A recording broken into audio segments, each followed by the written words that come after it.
नमस्कार विद्यार्थियों। गैसेस के बारे में जब हम पढ़ते हैं तब वहाँ पर सबसे महत्वपूर्ण है आइडियल गैस इक्वेशन। आप सबने पढ़ी होगी, ध्यान दिया होगा, PV = nRT। ये आइडियल गैस इक्वेशन है जो कि बॉयल के नियम और चार्ल्स के नियम को मिलाकर निकाली जाती है। इसी तरह से एक और समीकरण के बारे में आज हम यहाँ चर्चा करेंगे। उसे हम काइनेटिक इक्वेशन ऑफ गैसेस कहते हैं। तो गैसेस के लिए दो इक्वेशंस या दो संबंध में पढ़ने में आते हैं, एक आदर्श गैस समीकरण और दूसरा काइनेटिक इक्वेशन ऑफ गैसेस। वो भी इसी से मिलती जुलती समीकरण है। वो क्या है? P × V = 1/3 m n dash C RMS square. ये क्या है? Kinetic equation of gases. एक गैसों का गत्यात्मक सिद्धांत है। उस गत्यात्मक सिद्धांत के पोस्टुलेट्स या जो अभिग्रहित हैं उनके आधार पर एक समीकरण या एक संबंध निकाला गया। वो ये संबंध है, इसी के पैरेलल। अब ये जो समीकरण निकाली गई या जो संबंध निकाला गया, ये जैसे मैंने कहा कुछ पोस्टुलेट्स या कुछ अभिग्रहित या कुछ स्टेटमेंट्स के आधार पर निकाला गया। इसके निकालने के बाद ये जो समीकरण हमारे पास आई, अब ये समीकरण जिन तथ्यों पर आधारित है वो तथ्य या वो पोस्टुलेट से सही है या नहीं, या ये संबंध सही है या नहीं, आज हम इसकी पुष्टि करने का प्रयास करेंगे। तो जो नॉर्मल लॉज हैं, बॉयल का नियम, चार्ल्स का नियम, अवोगाद्रो का नियम, ग्राहम का विसरण का नियम, यानी कुछ और गैस के लॉज यदि हम इस समीकरण से निकाल सकें तो इसका मतलब हो जाता है ये समीकरण सही है या इसके पोस्टुलेट्स सही हैं, गैसों के बारे में जो अवधारणाएं हैं वो सही। तो इस इक्वेशन को हम थोड़ा सा चेंज कर करके किस तरीके से अन्य नियमों को सत्यापित कर सकते हैं उसको देखने का प्रयास करेंगे। यहां पर ये m एक मॉलिक्यूल का, ये एक अणु का द्रव्यमान है और ये n डैश अणुओं की कुल संख्या है।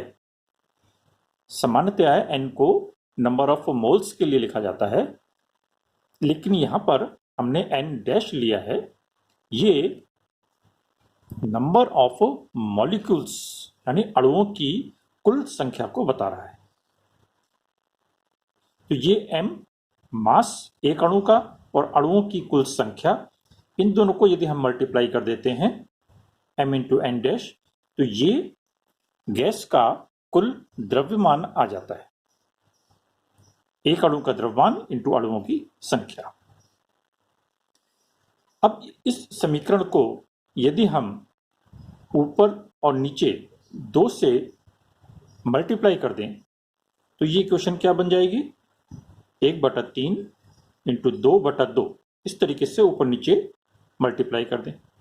m n dash C RMS square. CRMS क्या है? Root mean square velocity.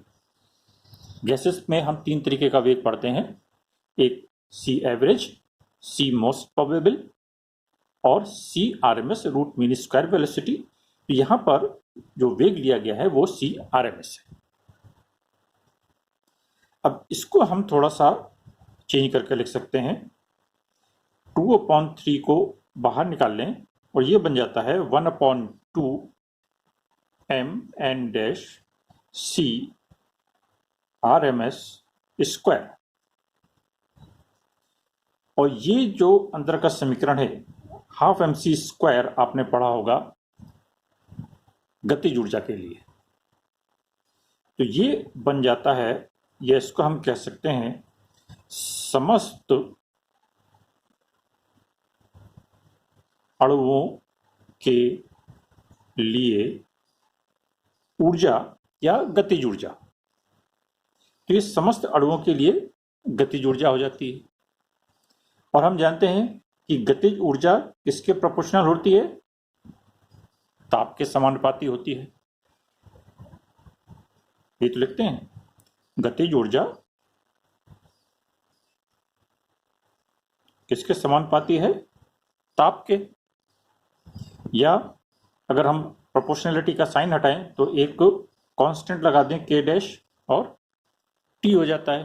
के डैश यहां पर कांस्टेंट है। तो ऐसी स्थिति में हम यहां पर इस के स्थान पर के डैश टी को प्रतिस्थापित या रिप्लेस कर सकते हैं। तो ऐसी स्थिति में हमारे पास समीकरण बन जाता है PV इक्वल टू 2/3 और के डैश टी। 2/3 कांस्टेंट है, के डैश कांस्टेंट है। इन दोनों को यदि हम मिला दें तो एक दूसरा कांस्टेंट आ जाता है। तो ये इक्वेशन हमारी क्या बन जाती है? PV इक्वल टू कोई एक कांस्टेंट, अनदर कांस्टेंट, जो कि इसको मिलाकर बना है K इंटू टी।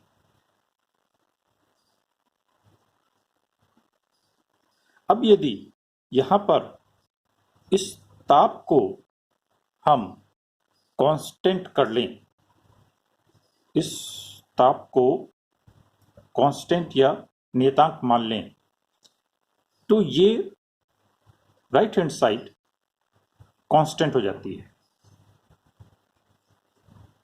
तो ऐसी स्थिति में रिलेशन क्या आ जाता है? PV equal to constant. कब? जबकि टेम्परेचर कांस्टेंट है, अर्थात स्थिर ताप पर P इंटू V कांस्टेंट होगा।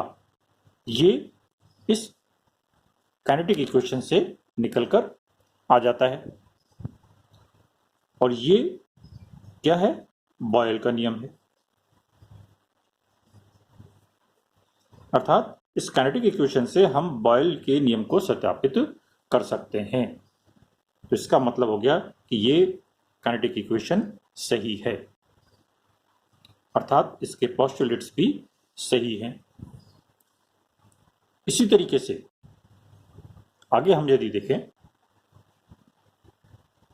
ये जो PV इक्वल टू 2/3 KT है, इसको हम थोड़ा सा चेंज करके लिखें तो इसको हम किस तरीके से लिख सकते हैं कि V इक्वल टू 2/3 KT,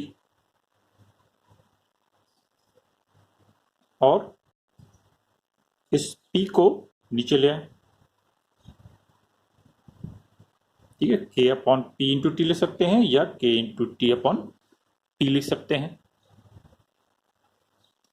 अब यदि हम इस दाब को स्थिर कर दें, कांस्टेंट मान लें, तो ऐसी स्थिति में क्या हो जाएगा? ये पूरा यहां पर पद है, उसमें इस टेम्परेचर को छोड़कर बाकी सारी चीजें कांस्टेंट हो जाएंगी। तो इसको हम एक कांस्टेंट लिख सकते हैं। रिलेशन क्या रह जाएगा? Volume equal to constant multiplied by T, या V प्रोपोर्शनल टू टी।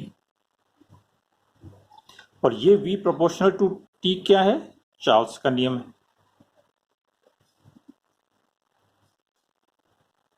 आप सब जानते हैं।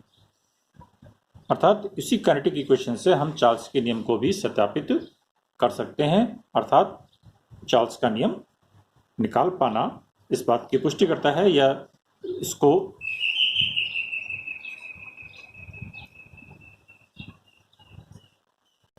तो यहां पर चार्ल्स के नियम की व्युत्पत्ति कर पाते हैं। इसी तरीके से यदि हम थोड़ा सा और आगे देखें तो एक गैस के लिए, किसी भी गैस के लिए हम इस इक्वेशन को लिखते हैं PV equal to 1/3 M1 N1 dash और C RMS स्क्वायर 1 यहां बता रहा है एक गैस के लिए, पहले गैस का द्रव्यमान और एक अणु का और अणुओं की संख्या और उसका वेग। दूसरे गैस के लिए यदि हम लिखें इसी इक्वेशन को तो किस तरीके से लिख सकते हैं, 1/3 M2 यानी दूसरी गैस के एक अणु का द्रव्यमान इंटू N2 डैश और C RMS दूसरी गैस के लिए और इसका स्क्वायर। ये दो गैसेस के लिए हम भी इस तरीके से अलग अलग समीकरण लिख सकते हैं। अब यदि हम कंडीशन लगा दें कांस्टेंट टेम्परेचर एंड प्रेशर, अर्थात स्थिर ताप और दाब पर,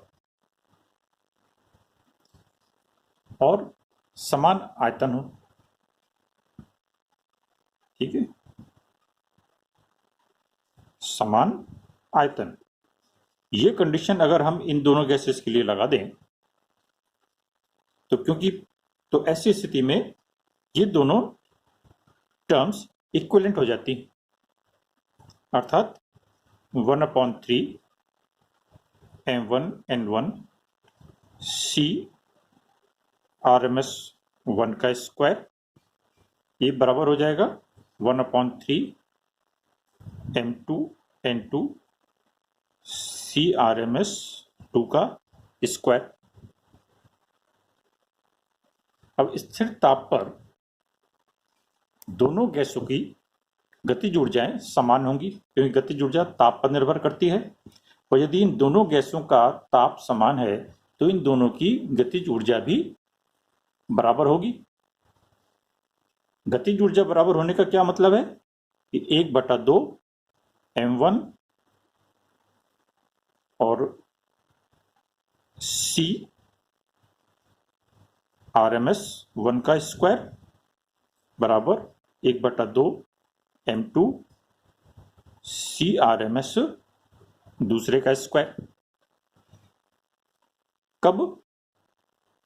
जबकि सेम टेम्परेचर है, ताप समान है, गतिज ऊर्जाएं भी बराबर होंगी। ऐसी स्थिति में हम दोनों गैसों के लिए इस तरीके से इक्वेशन लिख सकते हैं।